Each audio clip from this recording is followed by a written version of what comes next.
Hi, in this project, we will build a machine learning model that predicts the confidence of forest fire happening, given the data as input. Now let's move forward. So what does this project entails? Forest, bush or vegetation fire can be described as any uncontrolled and non-prescribed combustion or burning of plants in a natural setting such as a forest, grassland, etc. In this project, we are not determining if a forest fire will take place or not. We are just predicting the confidence of forest fire happening. So, what I mean is that the likelihood of it being a forest fire is what we are trying to determine. It might look similar, but it is not. If I started predicting true or false for the forest fire happening, that means it is either 100% or 0% that the forest fire will take place.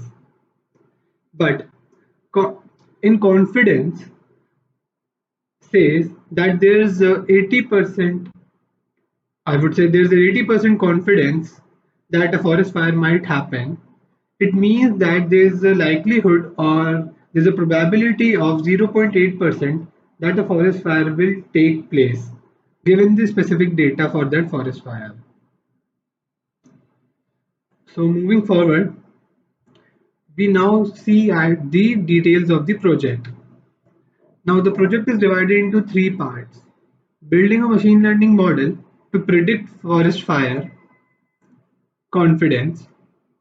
We build a web app on Django to mount this prediction model. And lastly, we deploy this Django project on Heroku using GitHub or with the help of GitHub. So the machine learning model.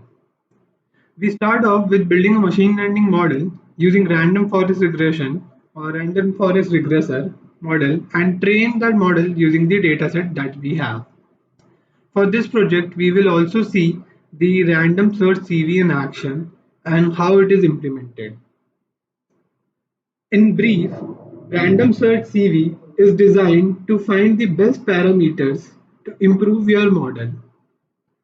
The search is randomized and all other parameters are held constant while the parameters we have defined are tested being them as variables. Meaning, let's say that a model has 7 parameters or hyperparameters and you have set 4 as them to have be a constant value and the rest 3 are set to be variables having some range of values. So the model random search CV, what it will do is it will just use those ranges for the 3 variables or the 3 parameters and choose which of the set of values for those 3 parameters the model works best at. So moving forward, we have Django web app, that is web application built on Django framework. This is the second part of the course where we will build the web application using the framework Django. We mount the model that we have built in the previous part on this Django project. Last part is deploying on Heroku, where we will deploy the Django application on Heroku using connections to GitHub. So with this, we now shall start the first part of the project, that is building our machine learning model. And even in that, the whole building machine learning model will be divided into two parts. First, where we will be building just the machine learning model. Next, it will be about how to use random search CV.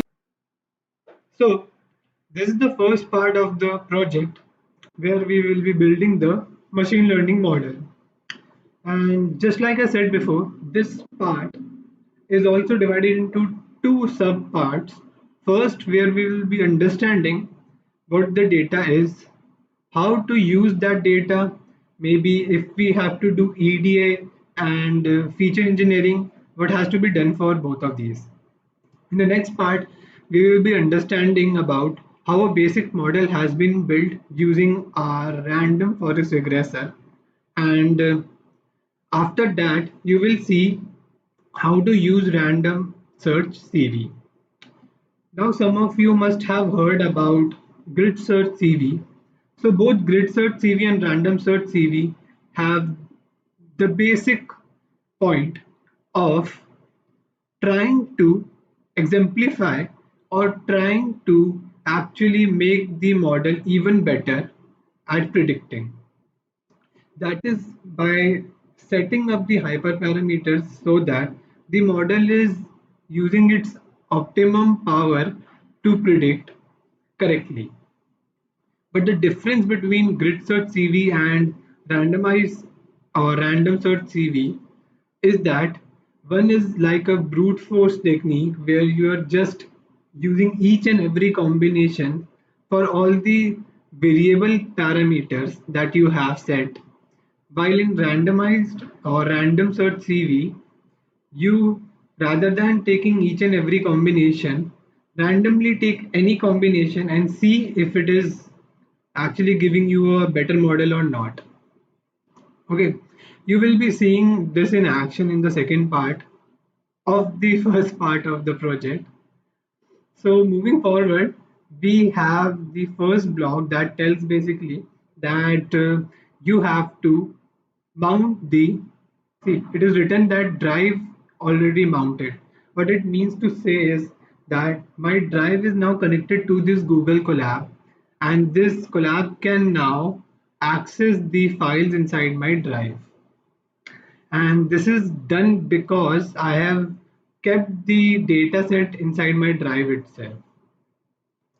So you can even see that the drive has a dataset folder in which file archive or my dataset is present.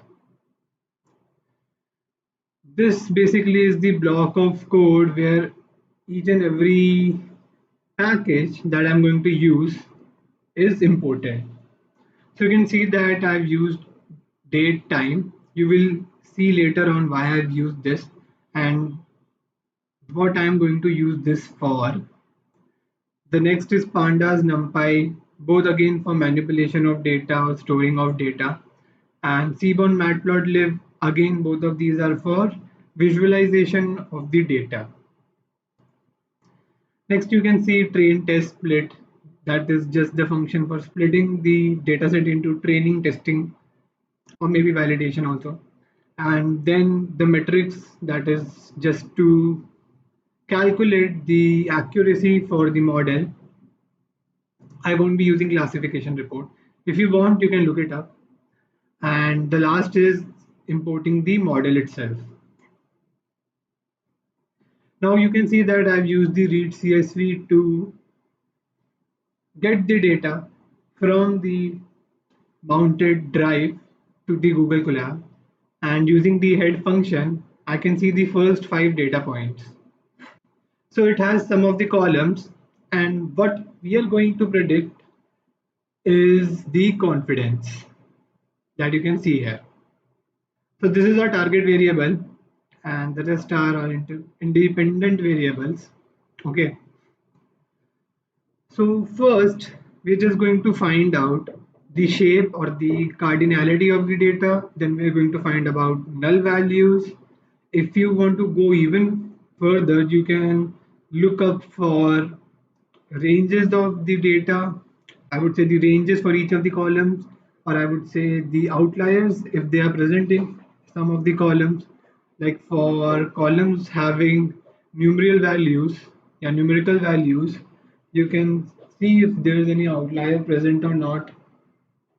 Okay, so likewise, first we are just looking at the shape, and it has 36,000 data points with 15 columns, one having, or sorry, one being the target variable. And now using the is null dot sum function, what I'm doing is I'm trying to find out how many null values are present in each of the columns. From this you can see that there is not even one null value present. So I can say that this data or this data set is very clean in terms of null values. Next, I'm using the describe function. So the describe function gives me count, mean, minimum, the maximum, and quartile ranges for each of the columns that have integer or float values. Okay, so you can see that for latitude and longitude, the minimum is -42 and 114. The max is -10 and 153.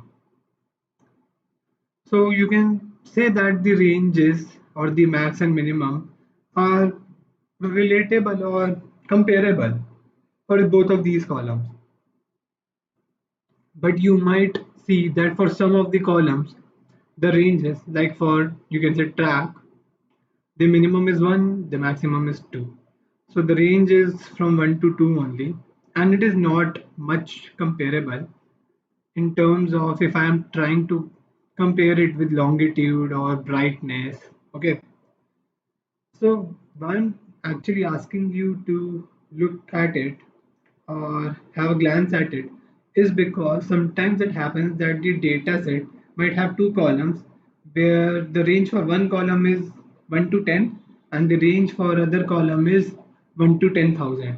Now these ranges are pretty far apart, and the model, when it works upon this data, won't be able to generalize well or won't be able to find particular good patterns which would help it in predicting the outcome properly.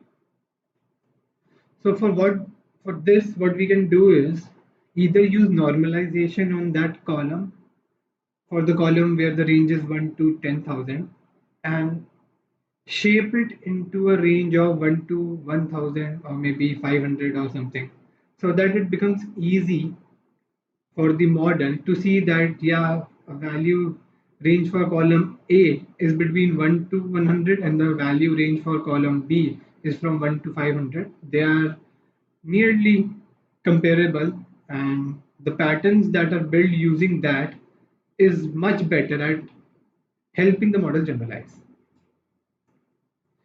So for that, either you can do normalization or you can go for standardization. Both of these actually transform the column or columns into a better range wise and normally distributed wise, I would say. That means that the normal distribution changes and becomes more uniform once you do normalization or standardization on some column or columns, which helps the model again in generalizing well. So from here, not only can you see the minimum and maximum, you can even see the mean values for each of the columns. And this is basically the count tally or telling you how many data points are present for each of the columns. Okay, so the next part is where I'm trying to find the correlation for each and every data point, sorry, each and every column. Okay, and why I'm doing this again is because if two columns have too high correlation value, see the value ranges from -1 to 1, both inclusive, okay, for correlation, and a high value is usually determined by the person, but a value range of say above zero point 0.8 or below minus zero point 0.8 is usually very high. So you can see that the value is 0.98 for the columns track and scan. So this means that track and scan are very highly positively correlated or directly related. So what happens is if two columns are very much correlated to each other, then for the model they are bringing the same type of data onto the table, meaning that whatever track is providing to the model as data, something very similar to that type of data is what scan is also providing to the model. So if two columns are providing the same type of data, or if the two columns are providing something same or similar to the data to the model, then it means that one of the columns is not contributing much to the model. And while this is a very small data set in terms of columns, since there are only 15 columns, 14 columns present, we can keep the data or the columns as it is rather than removing them. But say if the number of columns present in this data set were 2000, now this is a very large value and the data set again also becomes very large. So for these type of situations, it is better to remove the columns that are not helping or contributing much to the model while training. So for that, I have shown you how you can remove or on what basis you can remove some of the columns to reduce the dimensionality and make it a little more easier and less computatively expensive for the model to train. But since the value is 0.98, even if the dataset is small, I'm still going to remove the scan or the track column. Now for me, I've considered that a value of zero point 0.6 or 0.58 is not that high, so I'm going to keep these columns also. For you, it might be high or you might think it is high, so you might remove them. So see, I have dropped the track column, and so next we're finding the categorical data type inside our data. So I've taken some of the columns just by looking at them and maybe determining that they might be categorical data type. So that is why I've taken the topic as finding categorical data. And from here you can see that the scan column has a value of 1 to 4.8 and each is occurring this many number of times. So the function value counts basically gives you a dictionary with all the unique data that is present in your column and the number of times each of that data, unique data, has occurred. So for some you might be thinking that, oh my god, this is so many number of or this, so if I try to convert it into a categorical data type or data column, it has a lot more than categories that I would like to put into a data set. Because if you know about get dummies or one hot encoding, then you know that from a data type or from a data column having some categories in it, we try to extract it by using get dummies or one hot encoding, where all of these categories become the new data columns and are having inputs as zeros and ones. So if there are this many number of columns that have to be attached to the original data set, then that would mean that there would be a very large number of columns present, which is not good because again, dimensionality, if it is very large, will make the model train on a very large time frame or very long time frame as compared to before. But then again, it does have a look of categories or categorical data. So I will tell you how to convert this into categorical data, which won't create so many or so large number of columns for us. The next, you can see that the required time is again having a lot of categories. So there are 662 categories. Again, we won't be using this because this can't be converted into a categorical data type where there's only maybe 5 to 10 categories present for all the data points in that column. But here, the satellite column only has two values, aqua or terra. So we can use this. The instrument column has only one data point or one unique data point, that is modest. So we're going to remove that. This since this is not giving me any type of information to the model for prediction, though it is giving information to us that the instrument is named modest. that is used for the forest fire analysis, but to the model it won't give any kind of contribution or any kind of importance. Again, the version has only one value, that is 6.3. We will be removing that. Then day night column. Okay, again day night column has two values, day and night. So again, this is a categorical data type or data column. So we will be using that. So I've given small pointers there, so you can just look through it also. So you can see that I've dropped the instrument and version. And now what I'm doing is using a function named map to map the day and night as 1 and 0 for the day night column, and the satellite column has 1 and 0 again for terra and aqua respectively. So what I've done is build a dictionary that I am giving as argument to my map function, and that map function is working on day night column first. So what is happening is in the day night column, the map function goes through each data point, and if it finds a D, then it replaces the D with 1.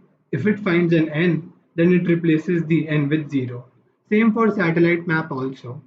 And now you can see that the day night has converted from D or N to 1 or 0. Again, same for the, okay, where did it go? Yeah, satellite.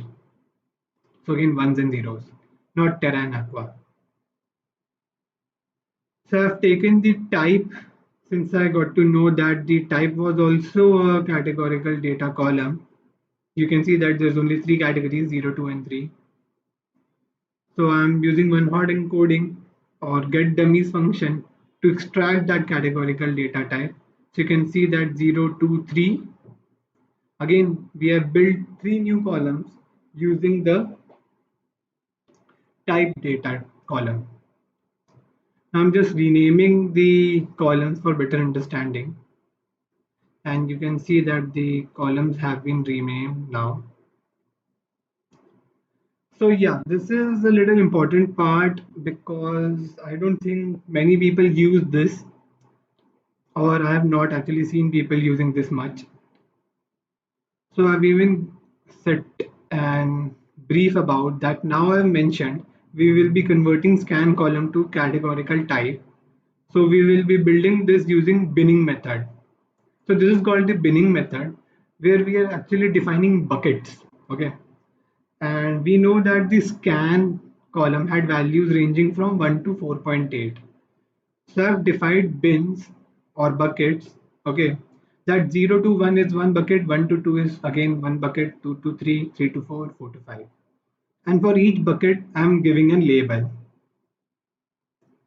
So now I'm taking the forest scan column on which I'm doing binning and define my bins and labels. So once, say for the first value, the value ranges between 1.2. Okay, so it ranges between here. So you will give it a label of 1. So that is how it is done. So for each bucket, a label has been defined, and if a data point belongs to a particular bucket, then the mapped label is given to that bucket or to that value. So like in map function, each of the day and night was being replaced by zeros and ones. Here, each of the specific value is replaced by the label. And on what basis? On the basis of which bin or bucket that value is present in.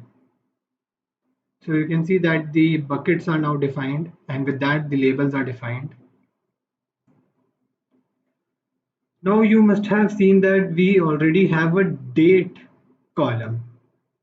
Now date columns are like again a type, or I would say in terms of usefulness they are very much similar to categorical data columns, because you can extract much information from date type columns also.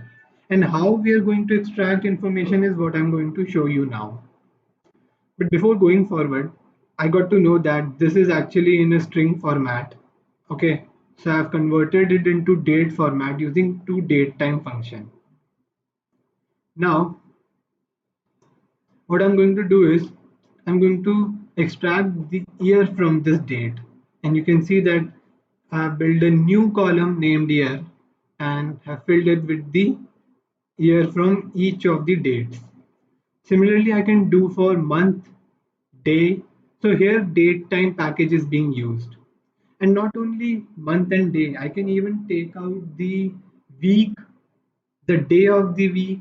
Like for Monday it's 1, Sunday is 0, or even the similar like a week also, that it is uh, third week, fourth week, seventh week. So for a lot of more information can be extracted out, but for the purpose of this project I've just taken the month, day and year. So you can see that after removing and integrating more columns, we have come up to 17 columns in total. Now I'm segregating the target variable from my independent variables and removing all the columns that are now not required. So with this, I have again built a correlation graph to see if some of the new features that I've built using feature engineering, are they being correlated or highly correlated with any other column. Then I'm going to remove them also. But from here, not much is or not much has been told or specified which would tell that yeah, two columns are highly correlated. But you can see that the year is not filled. For the column year, there is no value present. And it is funny, but the reason being is because year again has only one value to showcase, that is 2019. And that is the reason why this is empty. If there would have been different values like 2020, maybe 21, maybe 15, 16, then this would also have been filled. So again, if you want, you can remove the year because this is not contributing much to the model. And with the final, I would say this is the final data set that I would input to the model. So I'm just looking at it using the head function, and then I'm just using the train test split. But you can see that I'm just inputting the first 500 data points. Now it has 36,000 data points, but I am only using 500 data points. This is because 36,000 data points were taking a lot of time. In random fit, or I would say in random regress forest regressor, it won't take much time. But when you use the whole of the data set for the randomized or random search CV, it will take a lot of time. And I will show you that even for the 500 data points, it has taken around 40 to 50 minutes to find the best parameter. So you can just think about if it would have been 36,000 data points, how much time it would have taken. Okay. If you want, you can change the value to 1000 to 5000. It's your wish. But for this project, I'm just using the 500 data points. So I've shuffled the data points and then used the 500 data points. And from my random, so I've instantiated the random model, that is the random forest regressor model. And using the fit function, I'm training the model and I'm getting an accuracy of 95.32% for training, but again an accuracy of 65% for testing. That means the model has overfit. So what you can do is either use a simple model like maybe linear regression model, or try to dumb down or decrease the complexity of your data, meaning remove some of the more features or bring back some of the features that were easy to understand. Okay, so that it might increase the accuracy for testing.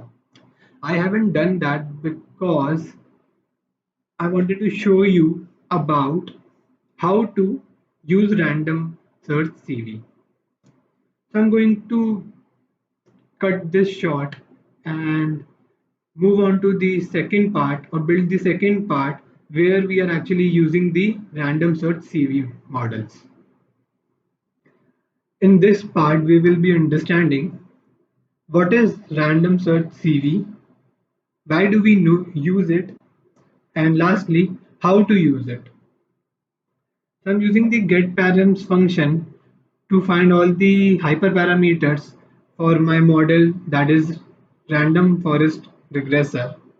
And you can see that it has given me a dictionary with all of the parameters and their default values. So from all of these parameters, I'm going to take some of the parameters and keep the rest as fixed, having their default values.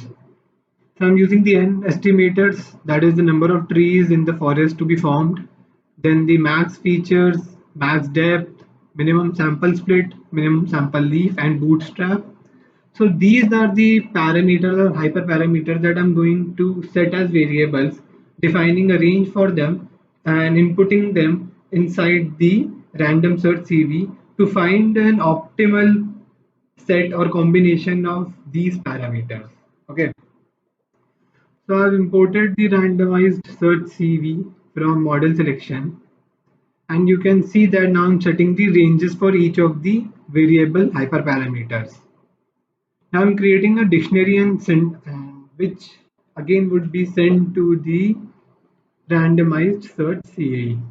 So here the n estimator is the list having numbers starting from 300 and the max value being 500 with 20 gaps, meaning that the first number is 300, then 320, 340, 360, and so on till 500.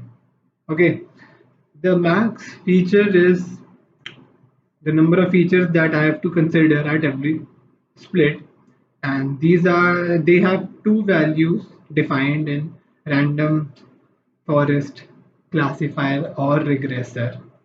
These are auto and square root. Then again, similarly, I'm defining max depth that starts from 15, ends with 37 with a gap of 7. That is, if it is 15, the next is 22, and so on. Then the minimum sample split, minimum sample leaf. So now I've set these in random grid or my dictionary that I'm going to send later on. And you can see that this is the final dictionary. Okay. So you can see that I've called the randomized search CV, have the estimator ready. That is my model, the base model. Then the parameter distribution, that is the dictionary that I built here. Then number of iterations that should happen for each, that is 50. CV is like epoch, that is telling you that number of iterations and number of time those iterations have to work. So in total we will have 150 cycles. Okay, you can see that there's a totaling of 150 fits to find the optimal solution. And again we are just shuffling the batches. So you can see that for 150 fits it has taken a lot of time and used different combination of parameter values. You can see from here. Okay, and yeah, just like I told you, this takes a lot of time.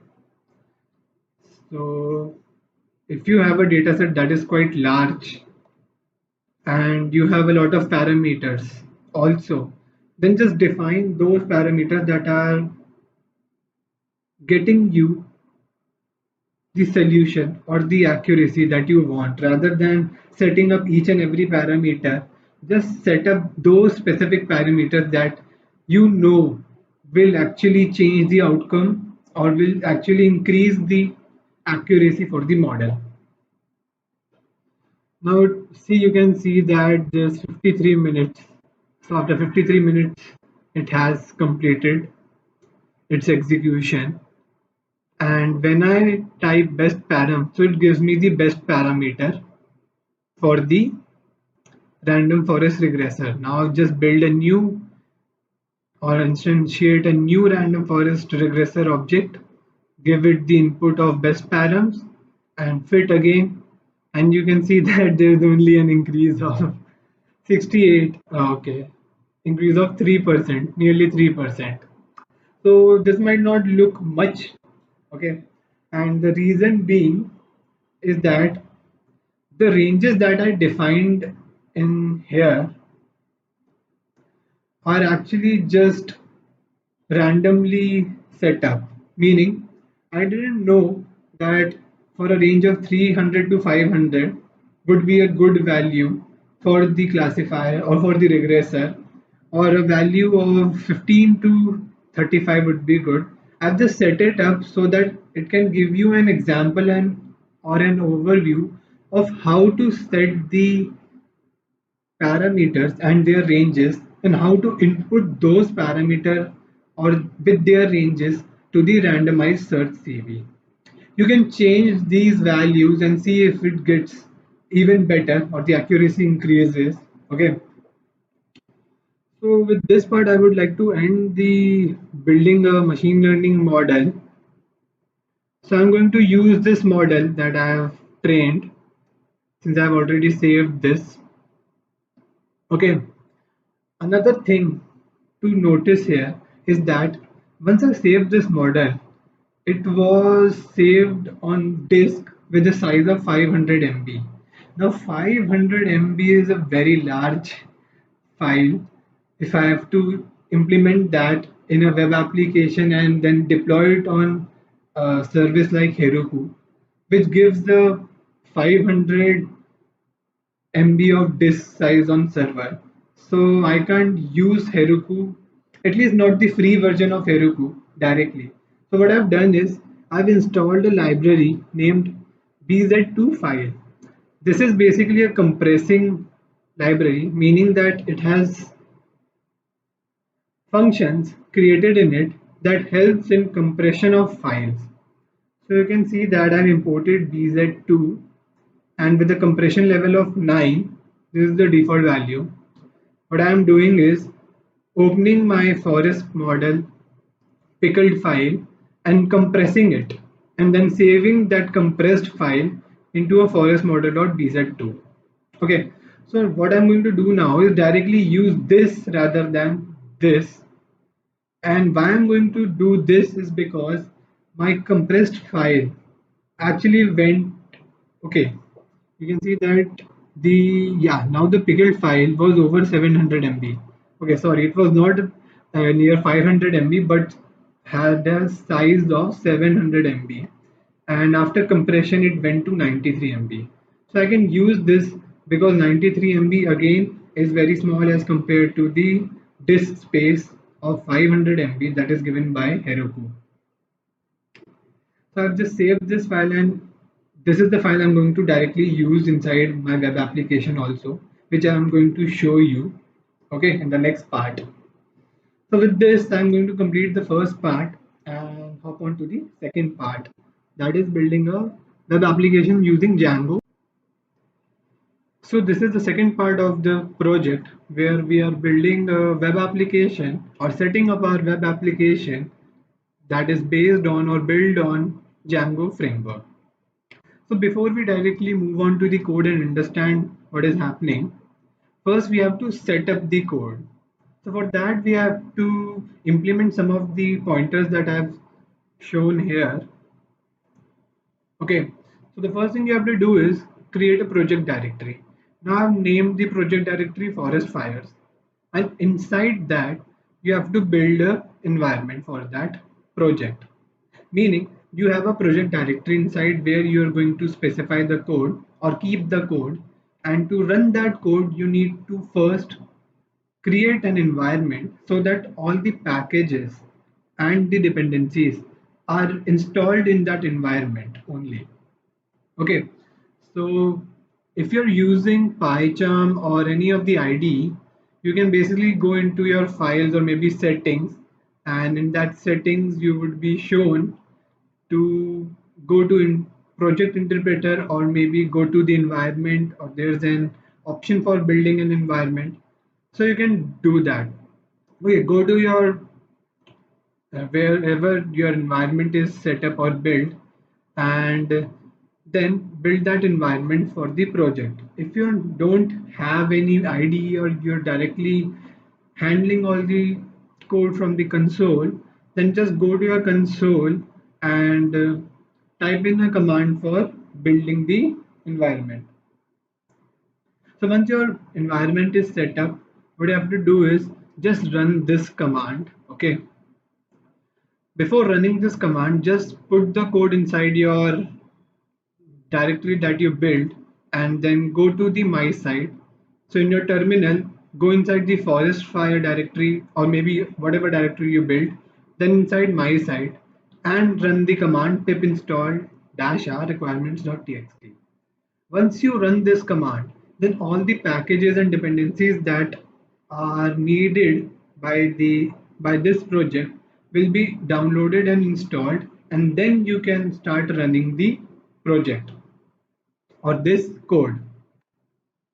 Okay, so once you do that, the next thing to do is type in python manage.py migrate. Now this code is particular to Django. This is not in Python related.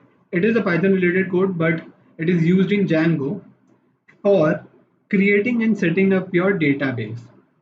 Now, just like I told you, Django gives you a base app, or I would say a base project, on which you can add more and more things to build your web application. So in that base project, it provides you with some of the tables in your databases that are required for maybe authentication, for maybe storing files or something like that.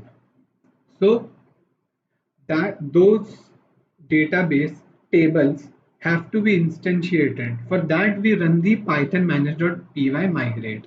Or if you have upgraded your code, or if you have added something new, or maybe some new tables for your databases, then again you have to run that migrate code. So lastly, what you have to do is run python manage.py run server. This is when all of your code has been defined, set up, and or maybe upgraded. Okay, so once you run this, it is going to take a little time to start the app, or to run the app locally, and you can see that once it starts, it is showing that starting development server at your localhost URL. So once you click on it, then so you can see that the page is now loaded, and you just have to type in your data and click on confirm submission. Like if I type on the data, say,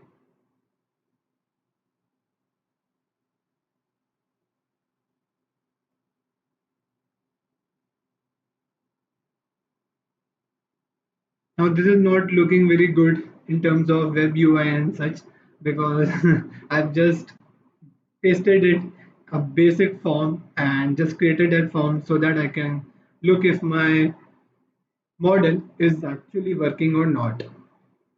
So you can see that it has now taken in the data, and it is loading the model and inputting this data into that model, and then it would return you the result, which will be shown maybe here in the last part. Okay, but before I move forward, see, this is taking a lot of time. And this is because what we have done is that we have taken the pickled file and we have also compressed it. So now that compressed file is first taken, or maybe uncompressed, and then that pickle file is loaded into the model. I would say the pickle file is loaded as the model, and then the data that we have input here is taken, and the prediction is done. So this is taking a lot of time. I don't know why, but maybe going back. Yeah. So you can see that this is the views.py page. Okay. So this page is actually present in my polls directory. But moving forward, before we move forward, These two are the basic code, I would say the basic execution command from which we can build the project, Django project, that is our base project, and we can build an app inside the project. So this my side is actually the project that was built, and this polls is actually the app that I have built, for which from where I would run the or render the templates or the HTML files. So for each app, there's only one views from where you can manipulate the data, store the data that is coming from the front end, use the data that is in the, okay, so yeah, maybe it has, yeah, so you can see that the confidence score is 86. Okay, that is basically telling you a likelihood of 0.86 is the value that it has predicted for all the input that I sent just now for the forest fire. So there is a chance of 86% that a forest fire might occur. Coming back, you can, yeah. So what I was telling you about was that a view is particular to an app, and inside the views, if you have set up a function which is taking a parameter request, then that function is defined for one HTML page. Meaning, this function is responsible for rendering the page and handling all the data that is related to the page. If you see, I have defined an index.html page which has a form in it, which we just had seen also inside our browser. So this form is taking data, okay, and that data is being given to this function. So I'm storing that data in a lot of variables that I have created, and then you can see that I'm creating a data frame and storing that data inside the data frame. Now that data frame is now being given as an input to my load, that is pickle load file, and then, okay, not pickle load file, to the predict function, okay, of the loaded model. That is the pickle file that I load. See, you can see there is a function redirect that is taking an input of home page, and then there's a render function. Okay, so this render function is what is responsible for rendering your page. Okay, so this function renders the index.html, and if you have to send the data from the front end, sorry, from the back end to the front end, then you can send it using context, that is a dictionary. Okay, so I'm sending a dictionary which is also called context in this reference, and the result is storing the final value or the confidence value. Okay, now you can see that there is also a small function defined named helper, but this is not taking a request. Now, if a function is not taking request as its parameter, that means that this function is not responsible for rendering any of the pages, and this function will work only when a call has been defined for this function. But a function that is taking request as parameter will always be called again and again each time the page, or I would say whenever the browser is refreshed. So this is the basic difference between the two functions. One is a basic function that is maybe a helper function or used for some particular case, and another is a function that takes in request as its parameter and is responsible for rendering a page or an HTML page. Okay, so you can see that how the data has been input from the front end, how the data goes into the back end, how the manipulation or use of that data occurs, and then how to send back result from my back end to the front end. Now let's go forward and look at settings.py. This is also another very important file because this is what handles or oversees the Django project. Now settings.py file is actually present inside your my site directory here with the URLs and WSGI files. So if you have just built an or instantiated an Django project, you can go to the docs and see how to do that. I have already given you the code. If you run it in on your terminal, it would create an basic Django project. But if you want to learn more about it, you can just go to the docs. It is pretty much clear and very easy to understand. But what you need to understand is that if you have just created a project, the debug would be on true and allowed host would be empty. This is because Django thinks that you are just now working on only development server, not on deployed servers. Okay. But if you're going to deploy your code, you have to turn this to false and you have to set up your allowed host so that it knows or this Django project knows on which DNS servers it has to run on. So this is so that you can run the app locally. This is where you are going to deploy the project. Now I'm going to tell you later on, that is in the third part, where did this come from. Okay. Next thing you should know about is static root.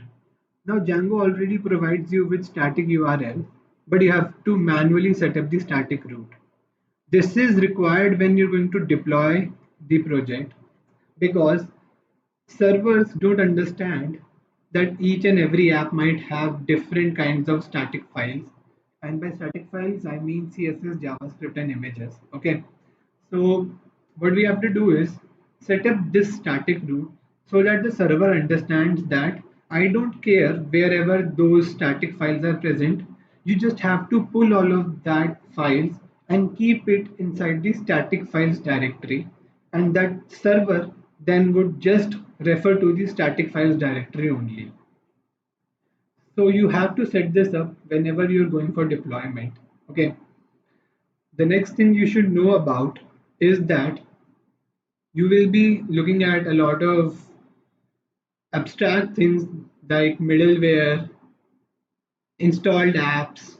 So these apps are what I defined, and these apps are what Django itself defines. See, I told you that Django takes a lot of care for the user, and the user doesn't have to code each and everything itself, or sorry, himself or herself. And Django just basically provides you with these. What you can do is add or maybe append in it. So I've just added my own app, that is polls, and in the middleware you can see that Django is already taking care of security. It is already taking care of sessions, how sessions work. It is already taking care of CSRF tokens. So you can see that even it is taking care of authentication. So Django takes care of a lot of issues that usually on other applications you have to code it yourself. So with this, I'm going to finish the second part of the project, that is building our web application. Okay. And I'm going to move to the third part now and showcase you that some more files or commands have to be built or implemented before we can just simply jump off to production. Okay. So let's go to the third part. Part of the course where we will be deploying our web application on Heroku. But before we start with Heroku, we have to use some files which are like commands for Heroku to understand. So let's start with runtime.txt and proc file. So in runtime.txt you can see that I've defined Python and the version for it. So runtime.txt is basically just telling Heroku which language or base is to be used by the server and the version for that. The proc file on the other hand that you can see here is the mechanism for declaring what commands are to be run by your application in Heroku platform. The commands that is specified in the last part, like server, run server, or migrate, the python manage.py run server or python.manage.py. migrate. There are even more commands for Django, and some of those are to be run before you can use the code or before the server can actually use the code and deploy your code online. So these commands are executed in Heroku's server using the proc file itself.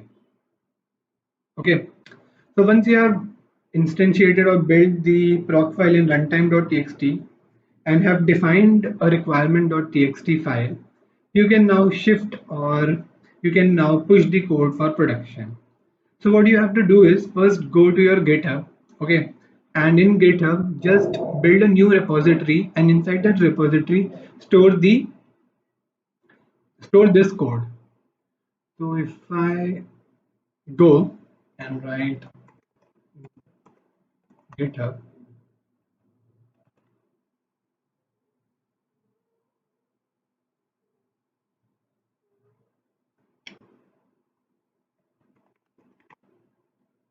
so you can see I've already set up an repository and have the code inside my master branch. Okay, you can see the master branch here. And you can see another thing that is telling me there's an environment setup and it is active, which is telling me that the Heroku is using this repository and has set up the code and is now running on a server. So go to your Heroku platform or maybe just log into your Heroku account and click on new and create an app. Okay, once you click on create an app, it will ask you to name the app and then just go and click on create app. So you would be redirected to your dashboard, since this is my dashboard, and the app name would be shown here. Now you can see I've already built an app. So I'm going to click on it and then it would give me some settings or it would give me some options to make changes in my app. First, just go to your settings, okay, and in settings here click on add build pack. Once you click on it, it will ask you to choose one and you can choose the Python build pack and click on save changes. Once you do that, it would show you Heroku Python is now the build pack that would be used for this app. Go back and click on deploy. Inside deploy, if this is your first time using Heroku, then just click on GitHub Connect. Okay, so it will ask you to log in to your GitHub account, and once you do, it would set up that the GitHub account is now to be used with this app of the Heroku. Then it would ask you to write down a name of the repository that has to be connected with this app inside your Heroku account, and a connect option would be shown here. Once you click on connect, it would show you something like this. For me, it is saying that connected to SIDP, that is my account, Forest Fire, that is my repository. Okay, so once you do that, we'd have to go to the manual deploy. You have to not do the automatic deploys unless you know how to build a CI or you know how to build your, if you have knowledge of DevOps. So go to your manual deploys and click on the branch that has your code. Since mine is stored in master, I'm going to choose the master branch and click on deploy. Now this is going to take a lot of time and depends on person to person. Okay. But what this does is basically sets up your server and ask your server to use the Python build pack. Okay, then ask the server to use the specific version of Python that I have specified in the runtime.txt that you can see there, using Python version specified in runtime.txt. The next thing it does is installs all the dependencies and packages that are required by the code which was specified in your requirement.txt. Now it is collecting all the static files and storing it into the static files directory inside your server. Okay, so you can see that it has done a lot of work, and once all of that has been completed, it compresses the file and push the all of that files and code to the server, and then it would tell you that the server is now ready to be launched. And once that is completed, see, it is launching the server. So once that is completed, it would show you some tick marks for release phase and deploy to Heroku, and a view button is now shown. So this is taking a little more time, but once this is completed, and I'm waiting for it to get completed. Yeah, so you can see that the views button is now accessible, and if you click on it, you would be able to see the page. So just input anything, whatever you want, and just click on confirm submission. And after some time, since it takes a little more time to load and give you the result, it would then give you the result. Okay, but it might happen for some people that this would give you an error, meaning if you run the app, it would run, but once you click on confirm submission, it would give you an error telling you that the server may be crashed. And the reason for that is because free version of Heroku app doesn't give you much memory space, okay? And to run this code, it needs a little more memory space than the average small projects that are required. So what you have to do is just upgrade your Heroku account, okay, and just use a little more memory data that is provided to you. Say maybe a 200 MB or 500 MB data is provided. So just upgrade it to maybe a 1 GB or a 2 GB data or RAM space, okay, and the code would run. If you are getting an error, if not, then it's fine. So with this, I'm going to finish off with the last part of this project, that was deploying the code on Heroku. And one thing that I have forgotten to specify was that how did I get the value inside my allowed host? Yeah, so you can see that there's the value here present. So how did I get that? Actually, once you create an app inside your Heroku, this option of open app is present there. So once you click on it, since I've already deployed the code, it is giving me the page. But since you wouldn't have been deploying the code, so it will give you at the default page of Heroku, giving the value, giving the this URL. So just copy this URL from here and paste it inside here. Okay. So this is how I got this value. Okay. So yeah, this was the last thing that I wanted to tell you about. And with this, I have completed the course, the project. Okay.